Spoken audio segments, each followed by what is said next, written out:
Bonsoir et bienvenue sur ce plateau du 7 Info. Nouveau rendez-vous du dimanche. L'équipe bien en place, pilotée ce soir par Abdoulaye Baro. Bienvenue à tous.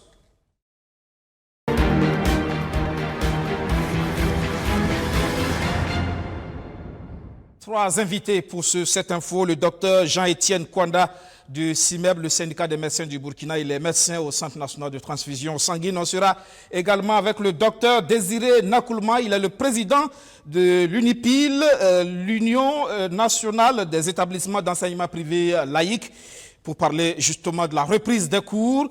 Et puis avec nous également le maire de l'arrondissement 7 de la ville de Bobo-Dioulasso, Herman Sirima. Avec lui, nous sera question de ce dossier chaud de déguerpissement dans, en tout cas, son arrondissement. Voici donc pour le plat de résistance pour ce soir.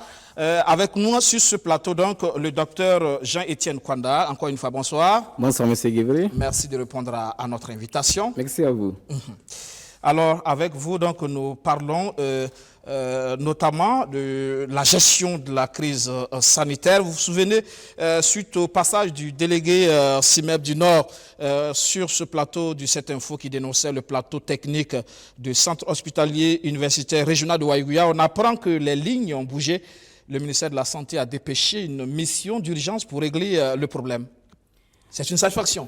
Évidemment, nous disons que c'est une satisfaction et cette satisfaction est à double, j'allais dire à triple titre, parce que premièrement, c'est aussi une reconnaissance d'abord à BF1, votre plateau, parce que avec ce rôle social que vous jouez et particulièrement votre télé, et nous disons encore merci à vous. Grâce à ce rôle social, ils sont informés et c'est ce que nous attendons. Deuxièmement, c'est aussi une satisfaction vis-à-vis de notre syndicat, qui démontre une fois de plus que notre syndicat propose, nous ne faisons pas des dénonciations simplement, nous faisons des dénonciations avec toujours des propositions, des solutions, et donc nous sommes satisfaits à ce titre-là. Et ensuite, nous reconnaissons pour ce gouvernement donc qu'une fois de plus, ils ont accepté prendre les choses en main pour toujours trouver une solution. Et nous espérons que cette mission n'est pas aussi du saupoudrage simplement, mais que les choses sur le terrain vont tout à fait bouger, tant pour le CHU donc, de Waïgouya que pour les autres CHU. Et qu'est-ce qui est concrètement en train d'être fait du côté de Waïgouya? En réalité, c'est beaucoup plus prendre en compte tout ce que les uns et les autres avaient tout à fait dit pour qu'on puisse opérationnaliser. Vous avez entendu dire qu'il n'y avait même pas de radiologie. Vous avez vu que le délégué en passant ici a dénoncé un certain nombre donc, de manques d'équipement pour l'équipe soignante. Donc, tout à fait, cet ensemble est en train d'être résolu. C'est ce que nous avons appris. Et tout à fait, j'allais dire que c'est une fierté pour nous et pour, bien sûr, les membres donc, du CIMEB qui, nuit et jour, veillent au grain dans leurs différents centres pour que les populations aient des soins et des soins de qualité. Le dernier Conseil des ministres aussi a recommandé la généralisation des tests dans les 13 régions et la prise en compte des plans de riposte au niveau région qui n'étaient pas effectivement pris en compte. Ça a été aussi un souhait de votre syndicat exprimé sur ce plateau d'ailleurs. C'est l'autre motif de satisfaction. Évidemment, c'est un autre motif de satisfaction. Par rapport aux tests rapides que vous parlez, nous sommes satisfaits, mais nous sommes quand même étonnés dans le sens qu'il y a environ le 8 avril dernier, et vous avez aussi appris avec moi qu'il y a eu beaucoup de polémiques sur la question des tests rapides, et il y avait même une pharmacie de la place qui avait été fermée, et vous avez vu. Et malheureusement, nous avons vu une note de l'ANRP, donc l'Agence de régulation pharmaceutique, qui a autorisé une société minière de la place pour importer des tests rapides. C'est tout à fait étonnant pour nous parce que le processus est en cours. Il y a une note du secrétariat général datant du 8 avril dernier qui demandait aux importateurs d'amener quelques tests, notamment 500 tests, pour pouvoir vérifier et valider pour autoriser donc la vente de ces tests aux différents labos. Et ce processus est en cours puisque certains ont émis quelques inquiétudes par rapport au délai. Et je pense que le secrétariat a demandé donc d'aller jusqu'au 11 mai. Et je pense que le 11 mai, c'est pour bientôt. Et ça a été surprenant pour nous, en tant que syndicat, de voir qu'on autorise une société de la place, notamment minière, pour l'acquisition d'importer donc des tests rapides. Et nous estimons qu'il faut généraliser cela pour l'ensemble des importateurs. Et il faut aller vite. Parce que nous estimons que... Peut-être que pour la mine, c'est une question d'urgence par rapport à son fonctionnement. Oui, mais en quoi une mine a un agrément qui l'autorise d'en avoir par rapport à des importateurs connus. Et c'est ça qui pose problème. Et souvent, c'est ça qui est incompris au niveau donc, de ce gouvernement. Il faut tout à fait permettre donc, à d'autres entreprises d'importer. Il ne faut pas faire de poids de mesure.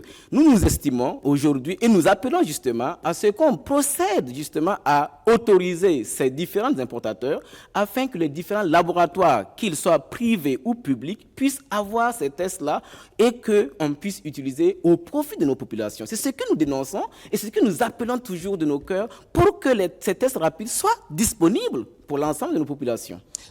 Peut-être qu'on dira aussi que c'est une question aussi de disponibilité au niveau international, de commandes, de procédures, c'est peut-être cela aussi. Oui, mais écoutez, vous avez un processus qui est en cours. Attendons le processus, à la fin de ce processus, qu'on autorise et qu'on autorise à une société minière pour qu'ils puissent en avoir. Nous estimons qu'il faut autoriser les différents importateurs rapidement pour qu'on puisse en avoir. La preuve est qu'il y avait une pharmacie qui en possédait.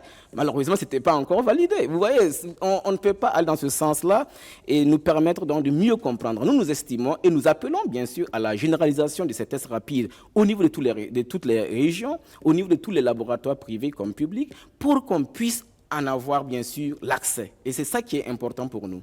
Important. Le deuxième aspect que nous saluons aussi, c'est la prise en compte de ces plans régionaux, donc des plans de riposte.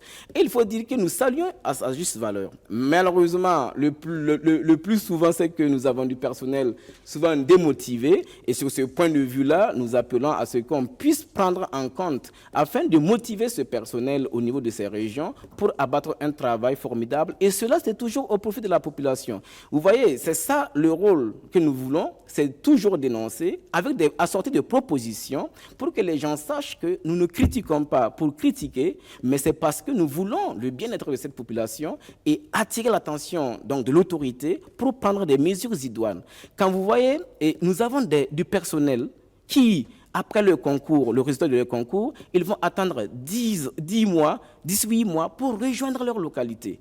Alors que nous avons tout à fait des équipes qui ne sont pas au complet, c'est le lieu de renforcer ces différentes équipes pour la prise en charge donc, des cas que nous aurons dans les différentes régions et de ce point de vue-là, permettre la gestion optimale des carrières, permettre la gestion des ressources humaines. Et ça, c'est extrêmement important et nous voudrions que cela soit pris en compte dans ces différents plans de riposte pour que nous puissions véritablement donner le meilleur de nous-mêmes partout où nous sommes, naturellement dans les différentes régions, au profit de nos populations. Et sur cette question des ressources humaines, justement, est-ce que vous avez des propositions de solutions? Sinon, ça pourrait être vu comme de la critique facile. Non, je pense que maintenant, vous ne direz pas que le CIMEF fait des critiques faciles. Nous critiquons et il faut être content qu'il y ait des gens qui acceptent critiquer. Ça, c'est important. Critiquer, ça ne doit pas créer donc, des inimitiés. C'est pour la bonne marche de notre République. Et ça, c'est important.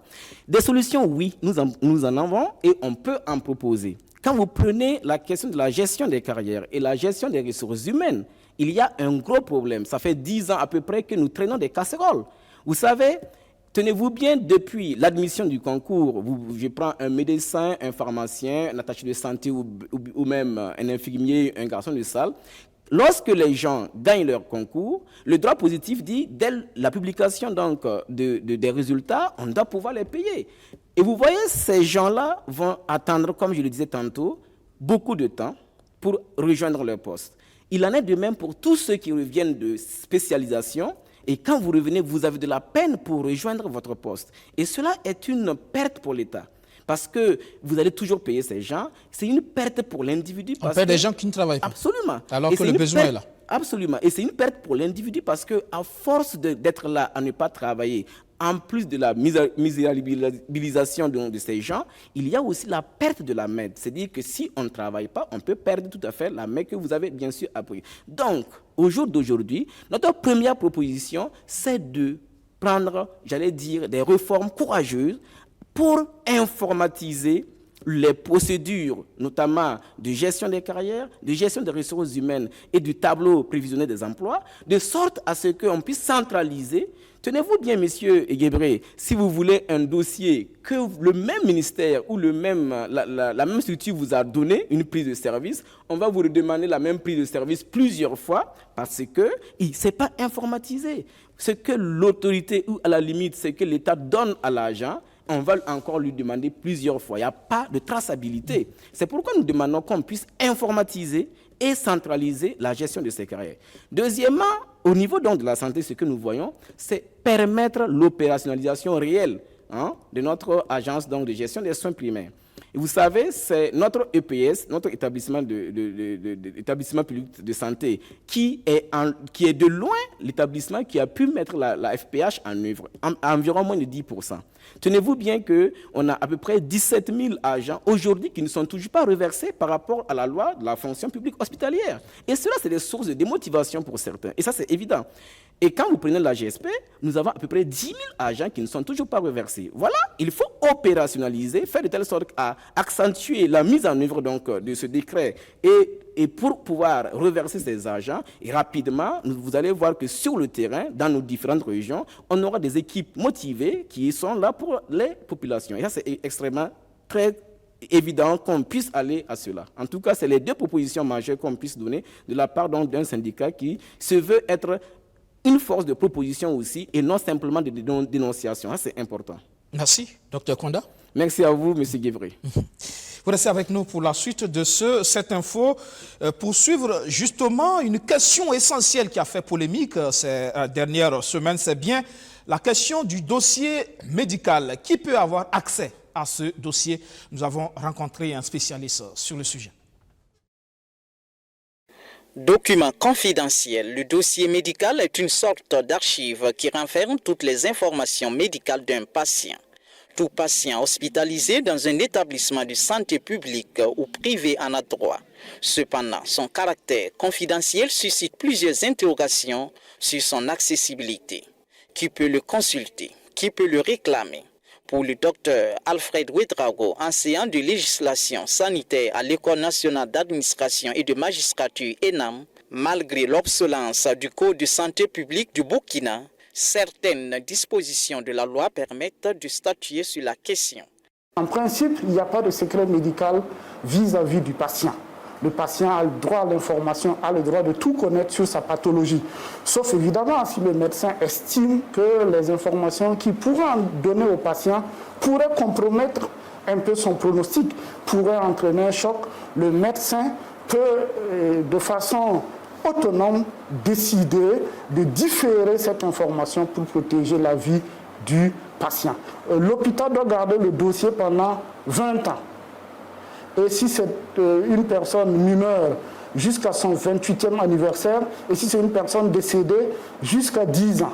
Donc l'hôpital a aussi le droit de garder le dossier médical parce que quand il y a un problème, il faut que l'hôpital puisse s'en défendre. Il n'y a donc pas d'ambiguïté sur la question lorsque le patient est vivant. Mais qui peut rentrer en possession du dossier médical d'un patient décédé? Le secret médical vaut également pour la personne décédée. Mais il faut dire que dans notre droit positif, il n'y a quasiment pas de disposition qui édicte clairement ce qu'il faut faire. Mais quand on essaie de faire du droit comparé, il est clair que les successeurs légaux et les ayants droit ont droit au dossier médical. Le Code des personnes et de la famille entre donc en ligne de compte. Et pour l'obtention du dossier médical d'un proche, il faut donc se prémunir d'un document légal l'attestant. Pour attester qu'on est successeur légal, il faut un certificat d'héritier. Donc, pour avoir ce certificat, il faut aller dans les tribunaux d'arrondissement.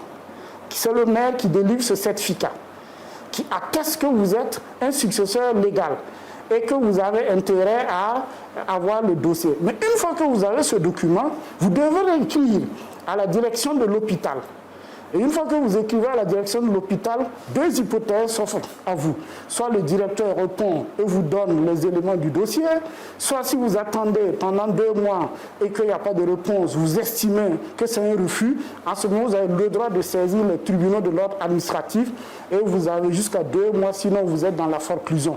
La stricte confidentialité du dossier médical rend son accès très limité. Mais les dispositions du Code de santé publique dégagent un certain nombre de situations où le secret médical n'est plus de rigueur pour une catégorie de personnes. Il y a des moments où le dossier médical n'est plus frappé du sceau du secret médical. C'est le cas par exemple des maladies épidémiques. En ce moment, que ce soit le DG de l'hôpital, la ministre jusqu'au chef de l'État, toute autorité administrative qui peut inférer dans la gestion a droit à l'information. Donc il n'y a plus de secret médical vis-à-vis de ces personnes. Mais je dis bien vis-à-vis de l'autorité. Mais le secret médical demeure d'actualité vis-à-vis de la population, vis-à-vis des tierces qui ne participent pas à la prise en charge, j'allais dire, publique. Parce que les dérogations, j'allais dire, obligatoires sont dues au fait qu'il y a un problème de santé publique qu'il faut gérer, ou soit un problème d'ordre public, de justice, où les assurances, le médecin d'entreprise, l'inspecteur du travail. Évidemment, dans ces situations, le dossier médical peut être vu. En plus d'interpeller sur la nécessité d'adopter des textes appropriés en la matière, le docteur Alfred Ouedraogo insiste sur une approche pragmatique dans la formation des gestionnaires des structures de santé. Laquelle approche pourrait être l'une des solutions pour juguler certains problèmes liés à la législation sanitaire. Depuis cette semaine, l'Assemblée nationale a installé sa mission parlementaire sur la gestion de la crise sanitaire. Au regard de la cacophonie constatée autour de la gestion de la crise sanitaire par le gouvernement ces derniers temps, l'Assemblée nationale prend enfin ses responsabilités. La mission d'information parlementaire qui vient d'être installée vise à faire un diagnostic clair du dispositif de la gestion de la COVID-19 mis en place par l'exécutif. Cette recherche d'information doit pouvoir porter sur la gestion technique de la pandémie par le Comité national de gestion de l'épidémie du Covid-19 et par le ministère de la Santé. S'informer sur les soins administrés aux malades déclarés. De s'informer également sur l'assistance sanitaire et psychologique apportée aux familles des cas déclarés. La gestion des fonds alloués à la lutte contre la pandémie. Cinquièmement, les motivations du personnel de santé déployé dans le cadre de la lutte contre la pandémie. Investiguer, s'informer sur les cas de décès liés à la pandémie du Covid-19. La mission d'information parlementaire sera dirigée par le vice-président de l'Assemblée nationale. Elle est composée de 10 membres, dont 6 de la majorité et 4 de l'opposition. Je voudrais vous dire que l'Assemblée nationale n'a pas de prérogative pour prendre des sanctions contre qui que ce soit. Nous levons le lièvre, nous faisons des recommandations. Souvent, nous sommes incompris. On dit, il y a telle situation, l'Assemblée nationale n'a pas sanctionné. Nous ne pouvons pas sanctionner. Il y a des structures habilitées. Chacun doit pouvoir faire son travail. Si nous contrôlons et qu'il y a des failles, nous disons, là, il y a des failles, mais nous pensons qu'on peut faire comme ça. Et nous faisons un rapport, nous envoyons au niveau du Premier ministère. Donc, il n'est pas à nous, en tout cas, de prendre des sanctions. L'équipe de la mission parlementaire a 15 jours prolongeables pour livrer son rapport. Dans le secteur de l'éducation, la peur s'installe quant à l'issue de l'année scolaire. Cette semaine, les parents d'élèves ont donné de la voix avec des propositions. L'Union nationale des parents d'élèves du poste primaire, du secondaire et du supérieur du Burkina et le Conseil national des associations des parents d'élèves du primaire veulent sauver l'année académique 2019-2020. Pour ce faire, ces fêtières proposent la prise en compte des évaluations des 2 trimestres entamés. Nous étions pratiquement à la fin du 2e trimestre lorsque la décision de fermeture des écoles, des classes a été donc prise par les autorités. Donc, pratiquement, les établissements avaient bouclé le 2e trimestre. Donc, il y a cette possibilité de prendre en compte la moyenne des deux trimestres pour faire en sorte que les élèves des classes intermédiaires puissent passer. En principe, la validation, elle est possible. Les 2 organisations sont favorables à la reprise des cours annoncés pour le 11 mai prochain, mais elles émettent tout de même des réserves. Il se pourrait que les dispositifs de prévention de la maladie ne soient pas opérationnels pour tous les établissements sur l'ensemble du pays.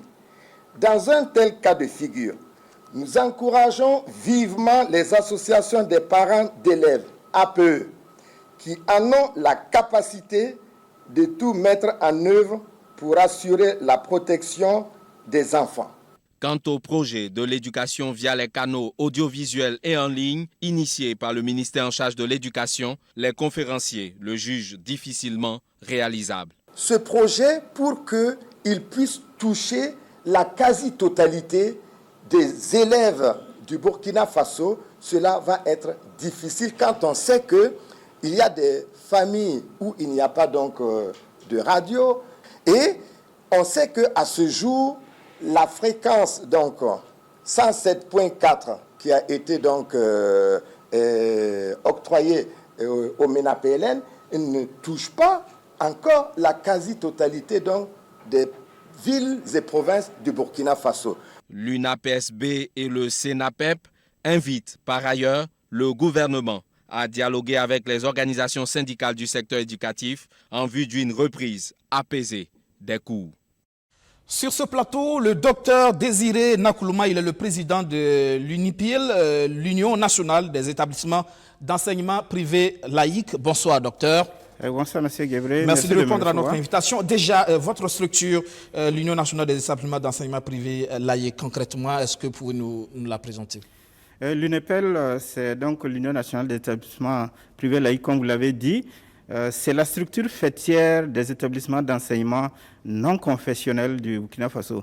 C'est une structure qui a été créée en 1973, donc il y a 47 ans aujourd'hui, qui regroupe 1026 établissements membres et qui est représentée dans toutes les régions du Burkina Faso.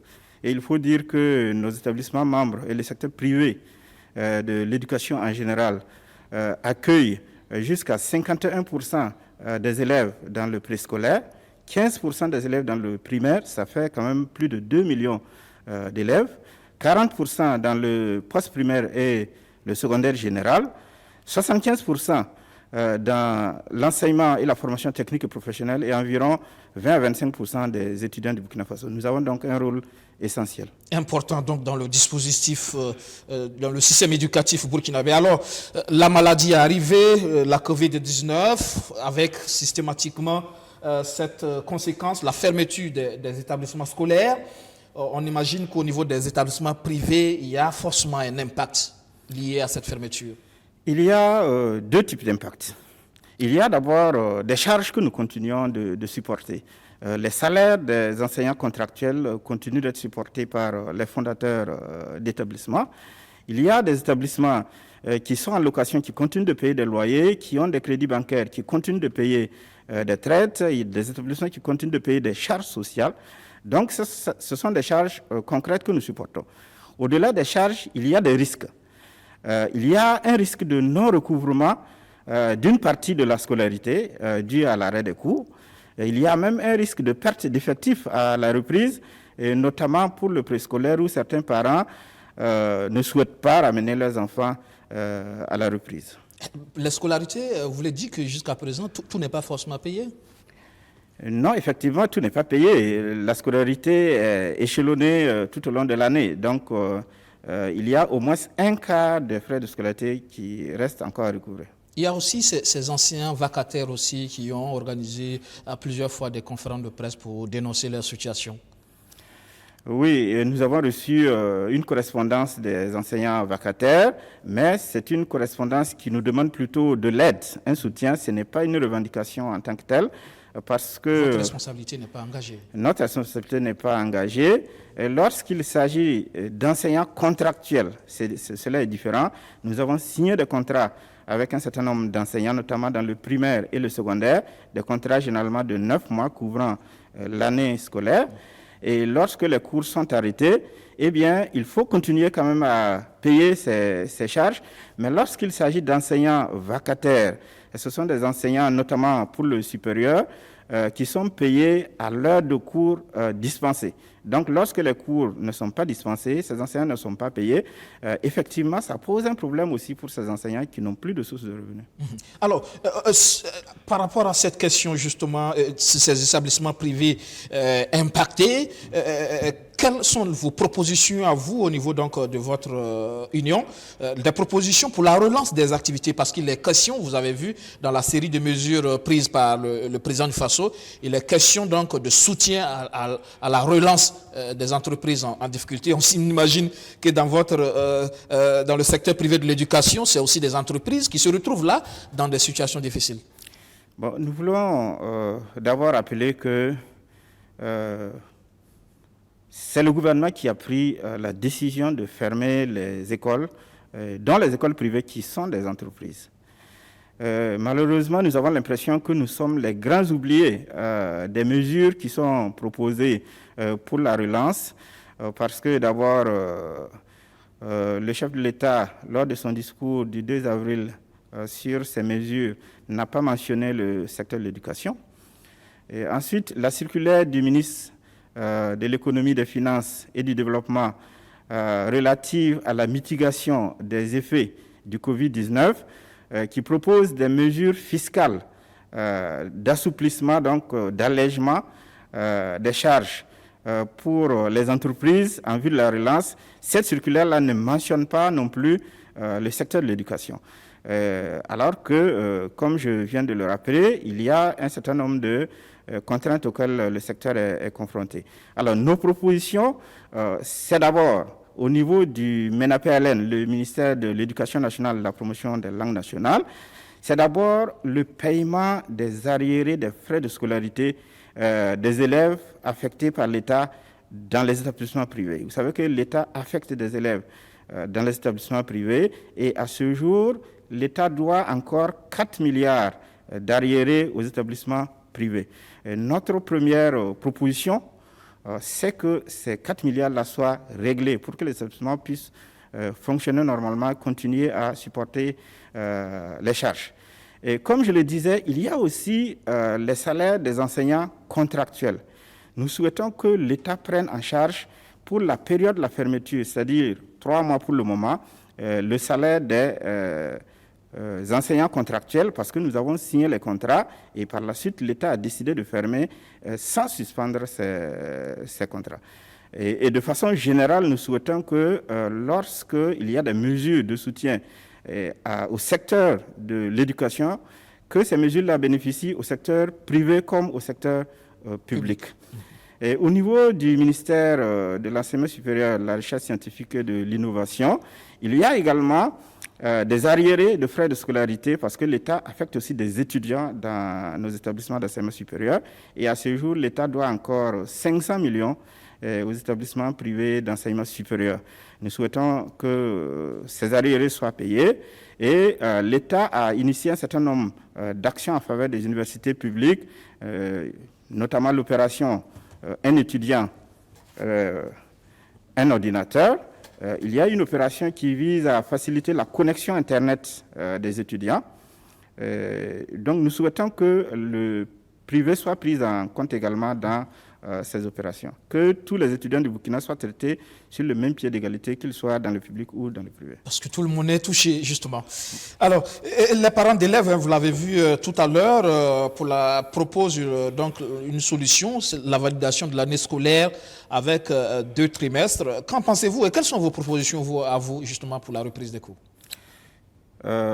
D'abord, en ce qui concerne la proposition des parents d'élèves, nous pensons que c'est des propositions intéressantes, mais il revient au ministère en charge de l'Éducation nationale de l'examiner en relation avec certains pays de l'UEMOA pour certains aspects et de les valider. Mais ce sont des propositions intéressantes. Il y a d'autres propositions. Il y a également un groupe de réflexion qui a proposé autre chose. Nous pensons qu'on doit prendre en compte l'ensemble de ces propositions-là et nous sommes disposés à travailler avec le ministère pour que nous puissions avoir, en fin de compte, donc, un plan de reprise qui satisfasse tout le monde. Mais je voudrais rappeler que la priorité, c'est la protection des élèves. La priorité, c'est la santé des élèves. Nous voulons la reprise, mais il faut que cette reprise soit faite dans des conditions optimales de sécurité sanitaire pour les élèves. Et justement, je pense que le gouvernement est engagé dans ce sens, faire en sorte qu'aucun enfant ne reprenne les cours sans masque, mais c'est aussi tout ce qu'il y a comme dispositif au sein des établissements pour pouvoir effectivement faire face à cette maladie. On suppose qu'à ce niveau aussi, en tant que patron d'établissement, votre responsabilité aussi est engagée à ce niveau. Bon, effectivement, le ministère, notamment le ministère de l'Enseignement supérieur, nous avait invité chaque établissement à faire un plan de reprise. Je pense que la plupart des établissements l'ont fait. Au niveau du MENA-PLN également, nous avons invité nos membres, chacun à faire son plan de reprise et donc de s'équiper, de faire le nécessaire pour que, si la reprise a lieu, que les enfants soient accueillis dans de bonnes conditions. Et comment envisagez-vous justement cette reprise des cours? On sait que dès demain, lundi déjà, au niveau du supérieur, il y a cette reprise pour les classes de licence professionnelle et de master. Et puis à partir du 1er juin finalement, pour les élèves en classe d'examen au niveau du secondaire, pour les classes intermédiaires, bon, pour l'instant, pas de date. D'abord, au niveau du supérieur, comme vous le dites, les cours commencent demain. Le ministère a souhaité que l'on respecte la distanciation sociale. Le ministre, lors de son point de presse du 8 mai, l'a rappelé. Il se trouve que dans nos établissements, heureusement, nous n'avons pas des effectifs très élevés, mais dans les cas où effectivement les effectifs exige un respect de la distanciation sociale, ça veut dire qu'il faut qu'on aille vers un double flux, mais cela signifie qu'on multiplie le coût de la vacation par 2, parce qu'il faut maintenant prendre 2 professeurs, un pour le soir et l'autre pour la journée. Voilà. Et la classe est divisée en 2, donc ça multiplie les coûts par 2, où il faut aller vers des cours en ligne, et cela exige que l'on ait des équipements nécessaires, qu'on ait une connexion Internet, et la connexion Internet a un coût. Le ministère peut utilement appuyer les établissements dans ce sens, dans ces 2 aspects. En ce qui concerne le MENA-PLN, effectivement, pour les classes d'examen, la rentrée est prévue maintenant pour le 1er juin, et pour les classes intermédiaires, la rentrée est reportée sine die. Ce qui pose problème, c'est justement le report sine die, parce que, comme je le signalais tout à l'heure, nous avons des enseignants contractuels à gérer, et le report sine die ne nous donne pas suffisamment de visibilité sur ce qu'il faut faire. Donc, il est bon que rapidement on ait plus de précision par rapport à cela, et nous voulons aussi encourager l'État à trouver une solution avec ses employés, avec ses travailleurs, notamment sur la question de l'ITS, parce que c'est une des causes en fait des reports. Et nous sommes des victimes collatérales de ces reports-là.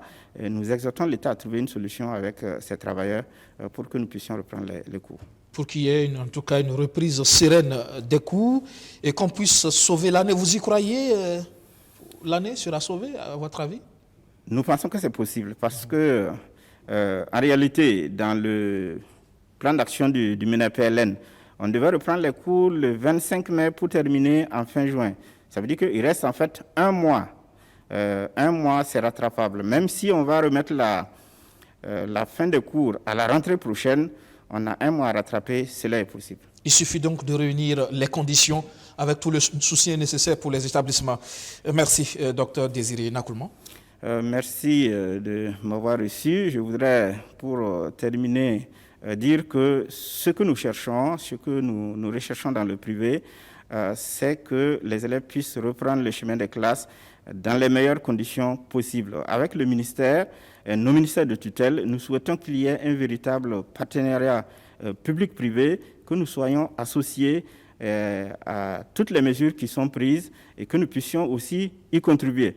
C'est à ce prix-là que les élèves et les étudiants du Burkina bénéficieront d'un enseignement de qualité et pourront reprendre sereinement le chemin de l'école. Merci. Merci encore. Docteur Désiré Nakoulman, président de l'Union nationale des établissements d'enseignement privés laïques. Merci d'être passé dans le 7 Info ce soir. Merci. Et puis, nous allons tout de suite aller au constat de la reprise des transports de passagers. C'était cette semaine. Vous allez le voir, le respect des gestes barrières n'est pas toujours au rendez-vous. Premier jour de reprise du transport de passagers voyageurs, cet usager se présente à la gare qui est à de Larlé, sans masque. Il est illico presto mis au pas par le personnel de cette compagnie. Après avoir acheté son masque et lavé ses mains, il peut enfin franchir le seuil de la gare. Fermeté dans la prise de température, application de gel hydroalcoolique, limitation du nombre de voyageurs, cette gare visiblement est respectueuse du protocole d'accord signé entre les transporteurs et le gouvernement. Que si une des compagnies là, ne respecte pas les règles qui sont données, franchement, on sera obligé encore de refermer toutes les gares. Là, c'est pas du tout intéressant. Donc, on est obligé de faire avec. Même s'il y a des clients vraiment qui font affaire, on va les expliquer. Tant que vous n'avez pas le masque ou bien vous n'avez pas accès à la gare. À la gare centrale de TSR, on tente également de se conformer. Ils n'ont certes pas de thermoflash, mais tous les visiteurs sont immédiatement renvoyés au dispositif de lavage de mains. Avant d'avoir accès au bus, il faut en plus se désinfecter autrement les mains. Et mieux, avant l'embarquement, le bus est arrosé de produits désinfectants. De quoi rassurer les usagers. Désinfecter les bus. Dans cette autre compagnie, on rassure que la mesure a été effective la veille. Là où le bas blesse, c'est qu'ici, à Staff Gare de l'Est, on ignore encore que le protocole exige un thermoflash pour contrôler la température. Le gel hydroalcoolique indispensable selon le protocole est invisible ce matin. Même le port du masque et le lavage des mains ne sont pas systématiques. Si certains voyageurs s'y attellent, force est de constater qu'ils sont encore nombreux à fouler aux pieds cette disposition sanitaire. Il y a les gens qui sont trop compliqués. Tu vas parler, ça commence discutation. Il y a les gens, quand ils disent de laver les mains, c'est compliqué. Ils te disent que ce n'est pas à toi de le prendre, de laver les mains. Et au même sur les casse-nez, quand ils veulent les prendre, on demande que tu y en as pour nous donner. Si tu dis non, on dit ah ok. Donc lui, il ne va pas porter, lui n'a pas d'argent pour payer. Donc c'est un peu compliqué souvent. Du reste, ce magasinier assure que ce n'est qu'un début. Dans les jours à venir, la gare va se montrer beaucoup plus intransigeante vis-à-vis des récalcitrants. Des récalcitrants, il en existe également chez les acteurs des minibus. Généralement sans gare précise, c'est aux abords des axes routiers qu'ils font leurs affaires. Ce matin du 5 mai, les passagers étaient prêts à embarquer sans aucune mesure sanitaire. La majorité sans masque, les rares qui l'ont porté l'ont fait parce que nous avons braqué l'objectif de notre caméra. Mais quid des autres dispositifs dans ces minibus? Presque tous les bus qui sont alignés ici sont dépourvus de gel hydroalcoolique. Puis, certains n'ont que de l'eau savonneuse dans des bidons sans solution rinçage qu'ils dégainent à la vue d'une caméra. Interrogé, voici la réaction d'un des transporteurs. L'essentiel se trouverait ailleurs. Parce que dans le pays, là, maintenant, on doit organiser notre travail. Si tu ne vas pas organiser, si tu n'as pas de pierre, on ne va pas te prendre. Et puis nous, on a des savons. Si tu viens, on te lave ta main avant de rentrer. Voilà. La tâche s'annonce donc ardue pour les différentes forces appelées à veiller au respect strict des mesures sanitaires en vue de lutter efficacement contre la propagation de la Covid-19 dans les localités desservies par ces acteurs du transport. Dernier invité de ce 7 Info, le maire de l'arrondissement 7 de la ville de Bobo-Dioulasso, Safirba Herman Sirima. Bonsoir. Bonsoir, M. Aubin. Merci de répondre à notre invitation. Avec vous, nous parlons de ce sujet assez chaud quand même du côté de la ville de Bobo-Dioulasso. Dans l'arrondissement 7, c'est une question de déguerpissement en vue et les populations ne savent pas où donner de la dette. En principe, c'est ce mardi 5 mai 2020 qu'un ultimatum donné par le maire de l'arrondissement 7 devait entrer en vigueur. Un ultimatum qui sommet les résidents de cette zone non lotie de quitter les lieux. Ce matin, nous sommes venus au constat. Visiblement, la menace n'a pas été mise en exécution par la mairie. L'ultimatum a été prorogé jusqu'au 15 mai suite à une rencontre avec le maire Sirima. On a demandé s'il pouvait trouver une solution pour que si quand on va quitter ici, où est-ce qu'on va aller? S'il pouvait nous donner des garanties sûres. Bon, il a dit que bon, lui il n'a rien à nous offrir, c'est tout ce qu'il a dit. Il a dit qu'à cause des OST, lui il va donner 10 jours. Les 10 jours là, nous on n'a pas dit qu'on a accepté les 10 jours là, mais nous on est là, on sait qu'il va venir. Après les 10 jours là, ou bien avant les 10 jours là, on ne sait pas, mais on sait qu'il va venir. Sur les installations récentes sur le site et sur les séances de sensibilisation qui auraient été menées par le maire, ils apportent un démenti formel. On est ici depuis 2016. Et même après, quand il a cassé, le maire a démoli des maisons ici là. Il y a des gens qui ont quitté là-bas pour venir ici. Voilà. Qui ont quitté là-bas pour venir ici. Et quand ils sont venus ici, on a entamé des démarches pour essayer de voir un peu notre cas. Le maire dit qu'il est venu ici. Moi, je dis que c'est faux. On peut nous déguerpir si on est assis sur des bornes ou si on est assis sur des réserves de l'État. Mais comme ça, là, c'est un peu... Le maire n'a pas vu le côté humanitaire de la chose. Au fait, nous, on est ici. On n'a nulle part où aller. Vu la crise, vu les maladies, vu le terrorisme. Nous, on a des réfugiés ici. Des réfugiés qu'on a hébergés, qu'on nourrit. On a même fois à faire appel à l'action sociale. Mais moi, en tout cas, je n'ai rien vu parce que moi, je suis leur cas de près.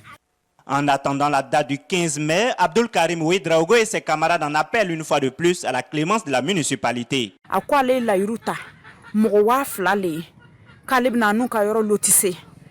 Il nous dit qu'il a fait une promesse à 2000 personnes. Promesse de lotir et leur attribuer là où nous habitons.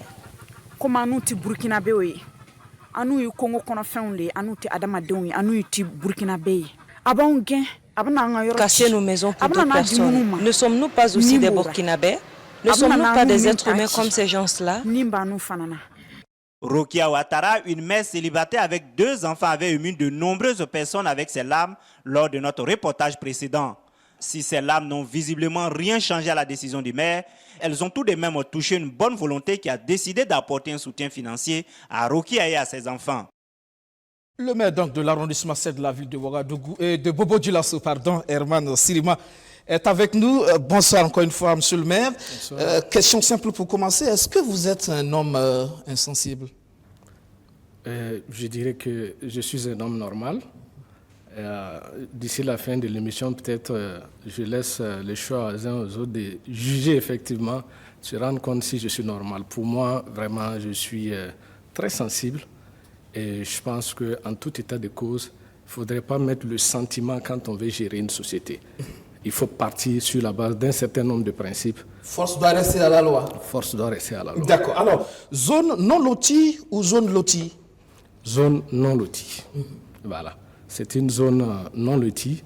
Mais ce qu'il faut savoir, c'est que nous travaillons depuis 2016 parce que nous sommes arrivés aux affaires quand même. Nous avons été installés en juin 2016 et nous avons fait un état de lieu et en ce qui concerne en tout cas la situation foncière de notre arrondissement. On n'est pas sans ignorer que c'était le goulot d'étranglement effectivement et tout ce que nous avons connu en tout cas comme difficulté dans notre pays, la gestion foncière en tout cas occupe une place importante. C'est pour ça qu'au niveau du conseil de l'arrondissement numéro 7, nous avons commencé d'abord par faire une évaluation, un état de lieu, et nous nous sommes fixés une feuille de route que nous nous efforçons en tout cas de respecter tant bien que mal. Vous l'avez entendu, hein, cette dame qui parle de promesses qui auraient été faites à d'autres personnes de lotir cet espace, et elle se demande si elles aussi ne sont pas des populations aussi qui devraient pouvoir bénéficier donc, de l'opin de terre. Est-ce vrai, cette affirmation? Oui, c'est vraiment une très bonne question qu'elle pose. C'est vraiment un sujet très intéressant parce que je vous disais tout de suite que déjà, quand on a fait l'état des lieux, nous avons fait une évaluation. Vous savez très bien qu'il y a une commission d'appurement du passif foncier, voilà, une commission interministérielle qui a été mise en place. C'est pour l'appurement du passif foncier. Et que ce soit à Bobo-Dioulasso ou à Ouagadougou, ces commissions-là ont travaillé déjà pendant 2 ans. Et le résultat est là. Au niveau de notre arrondissement, nous avons pratiquement 3000 parcelles qu'il faut dégager pour pouvoir apurer le passif. Et donc cette zone est concernée justement? Et cette zone, effectivement, doit accueillir le passif. Parce qu'il faut noter qu'il y a des gens, des lotissements qui ont été faits depuis plus de 10 ans. Il y a des attributeurs qui aujourd'hui n'arrivent pas à accéder. Ils ne peuvent pas construire parce qu'il y avait des non-lotis dans la zone. Et ces derniers ont estimé, à tort ou à raison, effectivement, qu'ils ont été lésés par l'administration. D'où la nécessité, effectivement, de prendre en compte les recommandations de l'appurement du passif. Et donc, nous avons fait cette évaluation et ensemble, on a écrit déjà au service technique pour pouvoir déjà faire un état de lieu des zones qui sont susceptibles, en tout cas, d'accueillir ces populations-là, qui sont, je dis bien, dans la zone lotie depuis plus de 15 ans pour certains, 10 ans. Des intéressés attendent pour pouvoir en tout cas accéder parce que si vous vous rendez dans ces localités-là, vous allez voir présentement que ce sont des terrains qui sont bornés. Mais les vrais propriétaires ne peuvent pas accéder parce que ceux qui résident disent qu'ils ne savent pas où partir. Donc c'est pour ça qu'on s'est dit, OK, l'administration peut-être a péché à un moment donné, parce qu'il faut reconnaître que les maires aussi n'ont pas été des enfants de cœur, donc il y a eu pas mal de difficultés. Donc nous nous sommes dit, bon, à partir de maintenant, nous n'allons plus accepter les habitats spontanés au niveau de l'arrondissement numéro 7. Et qu'est-ce qu'il fallait faire? Il fallait déjà sensibiliser. Donc nous avons mis en place un cadre de concertation avec déjà les résidents des populations qui vivent dans ces zones non loties. Loties, mais communément appelées non loties, puisqu'ils attendent effectivement de trouver un point de chute pour pouvoir libérer l'espace et permettre à ceux qui sont attributaires depuis 10 ans de pouvoir venir construire sur leurs parcelles. Donc, il y a eu effectivement ce cadre de concertation-là. Il y avait une pléthore d'associations qui sont dans la zone non lotie, mais nous, à un moment donné, on a dit stop, parce que je ne peux pas passer tout mon temps à recevoir des associations qui venaient vraiment pour saluer le nouveau maire. Je les ai dit, pour qu'on puisse vous-même vous respecter, il faut que vous vous mettez en coalition. Il faut mettre en place une structure qui va répondre de toutes les associations. Allez-y faire le travail et revenez nous voir. C'est pour ça qu'effectivement, ils sont partis, ils ont mis en place ce qu'on appelle le panel. Et dès lors qu'ils sont arrivés à faire ce travail, je dis, OK, c'est déjà le début pour vous, pour qu'ensemble nous puissions trouver une solution. Et depuis ce temps, de façon en tout cas mensuelle ou chaque 2 mois, on se retrouve avec le panel pour pouvoir faire une évaluation. On les emmène de temps en temps sur le terrain pour qu'ils puissent se rassurer effectivement qu'il y a de l'espace disponible pour pouvoir en tout cas les accueillir au moment opportun. Donc, nous avons fini ce travail. On s'est dit qu'il ne faut pas ignorer également aussi les propriétaires terriens parce qu'ils sont en majeure partie en tout cas responsables de cette situation. Donc, nous avons bien entendu rencontré quand même les propriétaires terriens. Nous les avons dit, vous ne pouvez plus continuer à morceler. Vous n'avez pas d'agrément, vous n'êtes pas des promoteurs immobiliers, vous ne pouvez pas morceler votre champ et de les revendre effectivement 20 mètres carrés, 30 mètres carrés. Et il y a des zones, quand vous arrivez, mais vous allez croire que vous vous retrouvez au cimetière. Mais des gens vont se retrouver avec 30 mètres carrés, et au pire des cas, 50 mètres carrés, et ils sont prêts à investir 5 millions. Le problème, ce n'est pas, est-ce que le problème, ce n'est pas justement à ce niveau, les propriétaires terriens? On a l'impression que l'autorité a du mal justement à mettre le doigt sur ce côté, les propriétaires terriens, effectivement, qui vendent des terres. Quand vous écoutez ces résidents qui doivent déguerpir, ils disent « nous avons acheté la terre avec des propriétaires terriens ». Non, moi je pense qu'à ce niveau, les responsabilités sont partagées.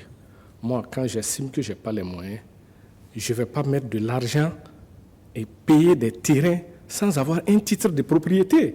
J'ai bien dit, effectivement, quand j'ai suivi le reportage, j'ai dit, ben, tiens, ça c'est déjà une bonne nouvelle. Si ces derniers ont un titre de propriété, ils peuvent approcher les juges administratifs.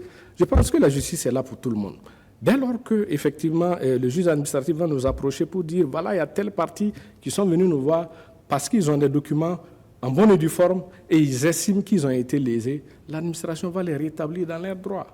Non, moi je pense que, comme vous l'avez dit dès le départ, il faut qu'on enlève le côté sentimentaliste et c'est fixer vraiment une rigueur dans la façon de faire.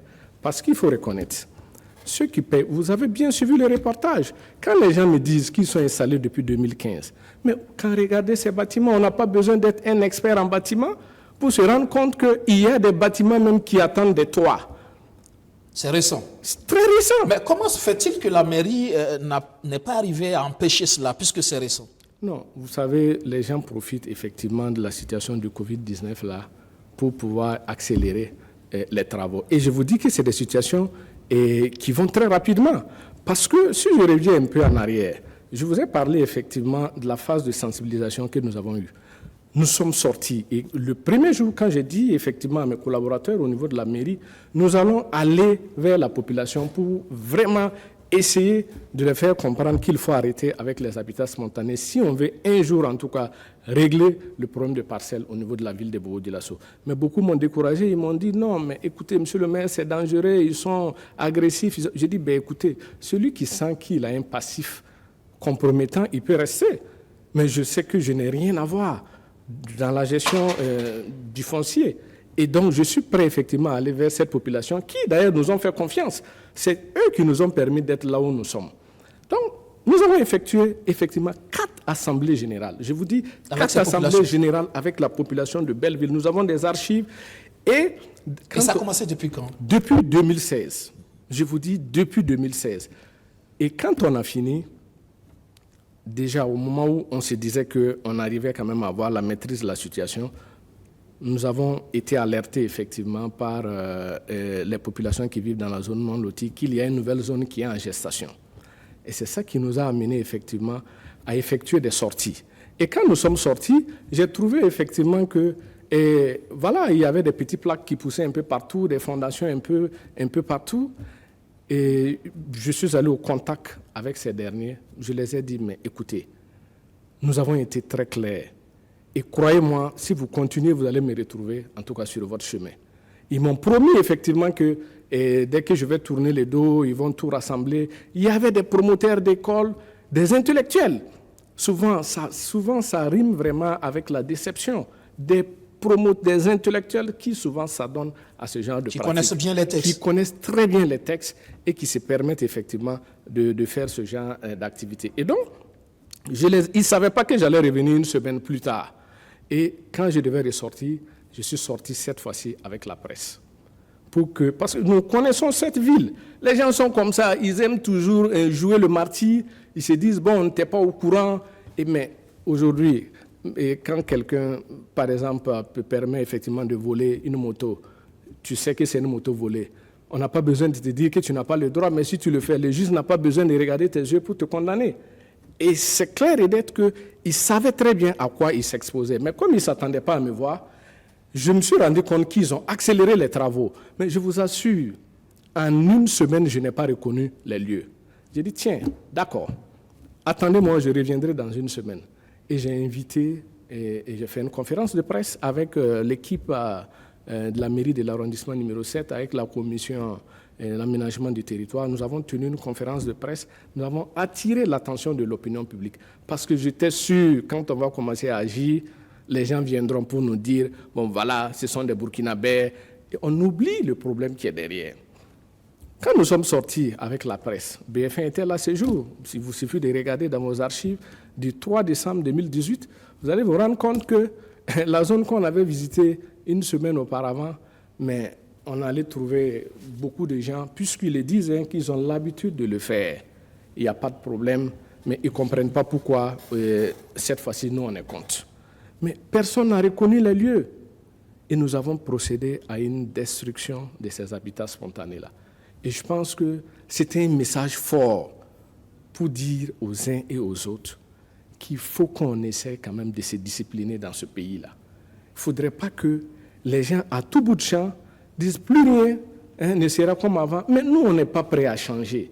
On n'est pas prêts, effectivement. Mais c'est pour ça qu'on donne effectivement aussi la latitude aux maires de s'aimer le bazar entre griffes aussi dans la gestion du foncier, puisque personne n'est correct. La question, c'est est-ce que, justement, il ne revient pas aux conseils municipaux de travailler en amont à éviter ces installations? Parce qu'une fois installé, justement, ça devient un problème. Il y a aussi le social qui rentre en ligne de compte. Après, on se dit, on va quitter ici, où est-ce qu'on va? Ça aussi, c'est vrai, ça pose un problème humanitaire. Mais est-ce que le travail doit, effectivement, ne peut pas se faire en amont pour empêcher, justement, que les populations s'installent en Justement, c'est ce que nous avons fait. Je ne sais pas quel canal de communication il fallait qu'on utilise. Nous sommes sortis sur le terrain. Nous avons communiqué via la presse, sur toutes ces formes. Je dis bien sur toutes ces formes. Humainement, je sais que nous avons essayé tant bien que mal. Peut-être une équipe de police, de gendarmerie qui patrouille régulièrement pour s'assurer que les gens ne s'installent pas dans certaines zones. Nous avons aussi d'autres priorités. Il y a l'aspect sécuritaire. Si on doit faire c'est ce que nous sommes en train de faire. La police foncière relève en tout cas de la responsabilité du maire que je suis et que j'essaie en tout cas de dire aux gens, vous ne pouvez plus continuer.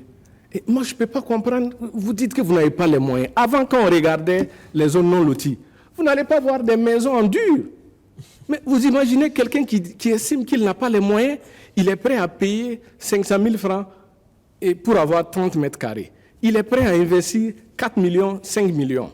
Mais à la limite... C'est peut-être cette politique du ministère de l'Urbanisme et de l'Habitat visant à aménager un peu ces zones d'habitat spontané qui encourage aussi les gens à se dire on peut construire justement de façon solide parce qu'on viendra aménager tout simplement. Non, mais ça, c'est pour dire aux gens, effectivement, pour arriver à ça, il y a un passif d'abord qu'on doit régler. Il ne faudrait pas que pendant que la situation est là, qu'on crée d'autres problèmes. C'est ça qui est désolant. Vraiment dans cette histoire. C'est peut-être, et ça ce n'est pas seulement au niveau du conseil municipal de l'arrondissement 7 de Bobo, c'est peut-être de façon globale au niveau des grandes villes, Ouagadougou comme Bobo Vilasso. Justement, l'Assemblée a fait un travail sur le passif, sur le foncier. Il y a eu un rapport qui a été produit et justement il devait avoir ce travail d'appurement du passif foncier. On ne comprend pas que malgré ce processus qui est engagé, il continue justement, ces installations anarchiques continuent de se faire au vu de tout le monde. C'est peut-être à ce niveau aussi que les conseils municipaux ont péché. Non, aucun conseil municipal n'a péché puisque ces directives-là sont venues du ministère. Et les conseils municipaux se sont mis à la disposition effectivement de l'équipe d'enquête parlementaire. Il y a un travail qui a été fait. Moi, je sais que le jour de la restitution, parce qu'au niveau de notre arrondissement, ils nous ont fait quand même cette restitution avant d'aller déposer les rapports. Et nous savons très bien qu'il y a au minimum 300 parcelles qu'il faut préparer et pouvoir en tout cas apurer le passif. Vous imaginez 300 3000 parcelles du moins qu'il faudrait en tout cas préparer pour apurer le passif au niveau de notre arrondissement. Il y a des gens qui sont attributeurs et des gens, par l'incivisme, ont enterré des morts dans des parcelles d'habitation qui étaient collées au cimetière. Ça a été fait exprès. Et il y a au niveau de notre arrondissement près de 500 parcelles qui ont été englouties dans cette histoire. Il y a vraiment j'insiste un peu sur ce côté. Figurez-vous qu'il y a des gens qui sont attributeurs depuis 10 ans, qui ont travaillé, qui ont mis un peu d'argent de côté pour pouvoir se préparer une retraite. Et au moment où ils se préparaient quand même pour aller construire, ils retrouvent effectivement qu'il y a des non-lotis qui sont là et qui demandent vraiment à ce que l'État puisse les trouver un terrain afin de pouvoir libérer. Ces derniers attendent depuis 10 ans. Il n'y a pas de solution. On essaie en tout cas de dire, bon, pour ne pas recommencer les mêmes bêtises, parce que ça va être un perpétuel recommencement, pour ne pas recommencer les mêmes bêtises, on dit stop à la prolifération des habitats spontanés. On sensibilise. On dégage des espaces pour pouvoir accueillir effectivement ceux qui attendent depuis 10 ans. Parce qu'eux aussi, ce sont des Burkinabés. On ne peut pas, au nom de quoi on va permettre à d'autres Burkinabés effectivement de continuer dans la bêtise et pouvoir privilégier d'autres Burkinabés. Non, quand on veut être juste, il faut être juste sur toute la ligne. C'est pour ça que je profite encore une fois de plus de l'opportunité qui nous est offerte de dire à la population, parce que c'était des pratiques, et je vous dis, quand vous arrivez souvent, vous allez trouver qu'il y a des propriétaires, il y en a qui ont jusqu'à 4, 5 terrains comme ça. Ils essaient de monter ces bicopes-là et ils attendent. Le jour parce qu'ils savent qu'au niveau de notre arrondissement, il y a des propriétaires terriens qui ont été corrects, qui ont cédé des terres à l'administration pour des projets communautaires. Et quand nous sommes arrivés, nous avons effectivement écrit au ministre de l'Habitat. Nous l'avons dit, il y a une situation qui est là, parce qu'il faut reconnaître que les propriétaires terriens n'ont pas confiance effectivement à l'administration. Beaucoup ont été lésés de par le passé. Et on les a rassurés qu'effectivement, le geste qu'ils ont posé, c'est un geste qui est salutaire. Donc nous avons monté un dossier que nous avons soumis effectivement au ministre de l'Habitat pour pouvoir avoir une autorisation spéciale, chose qu'il a accordée. Le processus est en cours. Et ça va nous permettre effectivement de commencer déjà à régler partiellement le passif en attendant effectivement qu'on ait la résolution finale. Alors, donc, pour terminer, on le sait, nul n'est censé ignorer la loi. Ces populations se sont installées de façon illégale. Et là, aujourd'hui, la question, c'est que la mairie est décidée véritablement à les déguerpir. C'est bien ça. L'ultimatum, c'était mardi dernier. Vous avez repoussé. D'abord, pourquoi? Non, parce qu'il faut reconnaître, vous avez bien posé la question au départ pour savoir si j'étais sensible. J'ai dit, ça ne relève pas de moi, c'est les responsabilités, c'est une équipe qui travaille. Et nous avons reçu quand même des OSC, effectivement, qui travaillent pour le droit au logement au niveau de la ville de Bobo-Dioulasso. Ils sont organisés. Et même ces structures-là, personne ne les connaît. Vous voyez, les gens sont de plus en plus malins. Hein. Ils sont organisés en groupe.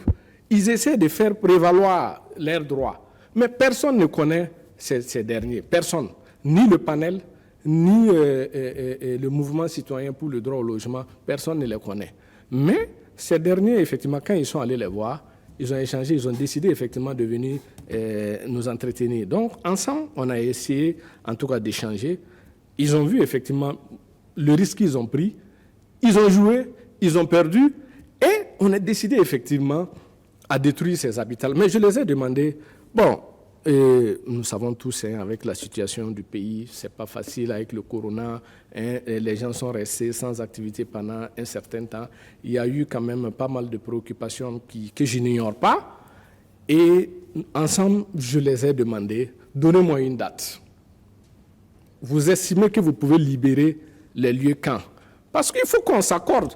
Il me suffit de tourner le dos et vous allez voir que les maisons qui sont en attente d'un toit, ils vont poser ces toits rapidement et viendront vous dire qu'ils sont là depuis 15 ans. On se connaît. Donc, je les ai demandé effectivement quand est-ce que vous pouvez libérer les lieux. Ils n'ont pas été en mesure de me situer. Ils ont tourné. Parce qu'ils ne veulent pas partir. Mais ils ne peuvent pas ne pas partir. C'est ça aussi qui est la réalité. Vous voyez, il ne faut pas se voiler la face. Et donc, vous avez ajouté une dizaine de jours. Je les ai dit, bon, je vous propose dans ce cas le 15. Si vous ne pouvez pas me trouver une date, je vais vous aider effectivement à ce que vous puissiez libérer les lieux, en tout cas d'ici le 15. Parce qu'il faut reconnaître que si on ne prend pas des mesures, les jours que le gouvernement vraiment va procéder à la restitution du passif, on n'aura pas d'espace pour pouvoir accueillir effectivement ceux qui effectivement attendent depuis 10 ans. Et alors, est-ce que, justement, d'ici le 15, on suppose que vous allez mettre votre menace à exécution, est-ce que, dans ce cas de figure, il n'y a pas une possibilité d'accompagner ces populations, justement, quand on connaît aussi le niveau de pauvreté, à se réinstaller? Mais je suis conscient du fait que je n'ai pas ces moyens. Je n'ai pas une alternative. C'est pour ça que j'ai fait mon travail en amont. Nous avons été clairs. Parce qu'on ne peut pas passer tout son temps. Vous voyez, le Burkinabé a changé. Hein. Franchement, le Burkinabé a réellement changé. Il ne veut rien faire vraiment pour pouvoir éviter ce qu'une situation arrive. Et quand la situation arrive, souvent quand vous voyez les réactions des gens, parce que beaucoup réagissent sans savoir réellement la cause principale. Moi, je pense qu'on dit que les conséquences corrigent mieux que les causes. Vous avez vu une première situation qui est arrivée. Vous persistez.